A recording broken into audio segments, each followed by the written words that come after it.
عندي هنا نصف لتر حليب، غندير 3 ملاعق كبيره ديال النشا، نضيف هنا كذلك السكر على حساب الذوق. انا درت هنا تقريبا 3 ملاعق كبيره ديال السكر، وندوبها مزيان هكذا هو والسكر. عاد غندير النار، والنار تكون مهيله اولا متوسطه باش ما يتحرقش ليا هاد الكريمه من الاسفل.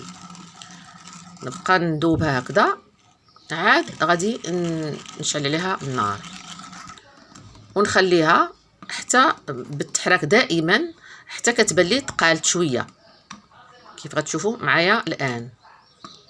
هانتوما ها هو قربت، شتي الشكل ديال سميتو كيبان. وهنا نضيف واحد الياغورت طبيعي ماشي حلو، ما فيش شي نكهه. نضيفو هنا مسوس هكذا، نضيفو كامل